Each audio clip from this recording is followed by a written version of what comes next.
course, leader.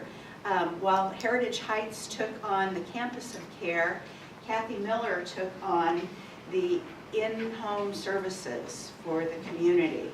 A very, very big topic when you think that 75% of people, and everybody wants to stay in their own home, but only 75% of them manage to make that successfully. We wanted to expand the services to help people stay there longer. Kathy Miller.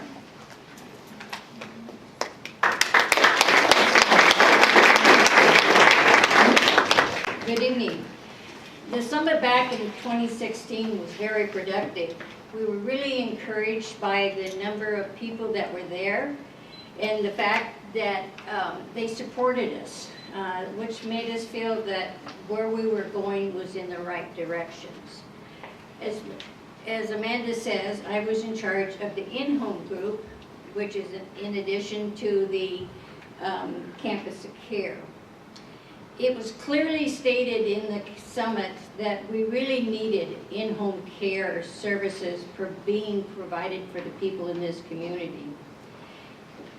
The seniors, especially those seniors that we wanted to improve their health and well-being, and they wanted to be in their own homes. That was the one thing that we heard over and over again when we went out to the community. So how did we get started? Well, once we decided that we were going to develop a in-home care program, and I just hope I did not hit anything. First thing that we needed to do was we had to have a 501c3 sponsor. We're not allowed to get our own money. So we had to have somebody that would accept our money and also basically pay the bills with the money that they receive. We asked Chelan Valley Hope to be our sponsor, and they agreed, and that is working very well right now. We're really pleased with all the help that we have gotten from them. Then we had to start a budget. Now that we were receiving some money, what were we going to use it? What were our needs for equipment or things, startups, most like computers, printers, a coordinator, that sort of thing. Next, we had to come up with a name. And that wasn't as easy as we thought it was going to be. But we ended up coming up with Tender Living Care for Seniors, or TLC programs.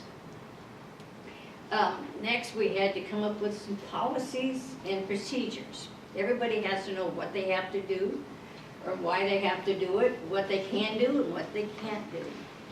Fortunately for us, that there is a very successful program called Guardian Angels up in Twist, Washington, and they were just instrumental in helping us any way that we could. They had some policy and procedures that they gave us that we could adapt for our program. So that really helped. I don't think they're here yet, but Glenn Smickle and Eunice Marchbank were wonderful to work with. Our program really took off when we received a grant from United Healthcare of $15,500. I must admit that really put a smile on my face, because I feel that not only the money was nice, but I felt that this community was finally being recognized from other areas of the state. When we had the money, we were able to hire Claudia Swinson, who is a clinical pharmacist, as our coordinator. She has had 45 years of experience in nursing. Her job is specifically not. Anyway, her jobs included training and recruiting volunteers. She also is the initial person that goes out to the community and visits the client that may be in need of some help. She also assesses that person, and uncannily she meets the person, matches up with a volunteer, and her matches are just unbelievable. It's how she does that is really wonderful. She also is responsible for keeping track of the hours that are, each volunteer does. And she also assists on the initial visit along with the volunteer, so that the transition from her initial visit is carried over with the volunteer visit. At this time, I would like to ask the TLC volunteers that are present tonight to stand up. Not everybody was here, but I would like to recognize you, so please stand up.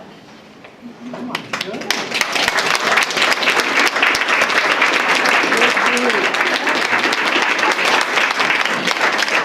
These people are the heart of this program. We couldn't do it without them. And it's really interesting because there have been some really true friendships established through this program. Also, before I leave, just on a personal, I like to, we have a kind of advisory committee that we get to meet one day a month. And I like to recognize them as well. We have Claudia Swinson, who is our coordinator. Michelle Jerome, the community nurse, she's here someplace, there she is. Sharon Lucas, Executive Director of Chelan Valley Hope. And I don't believe Joan Milner is here. But also a special thanks to Mary Murphy. She's not just a TLC advisor, she's our grant writer, and she spends a lot of time just doing little things that turn into big projects that always brings money, which is nuts. If you look over on the countertop, there are some little pink bags, and they have some yellow mums in it, because I thought of them that sunshines, and that's what you people do for me. You bring me sunshine. Thank you.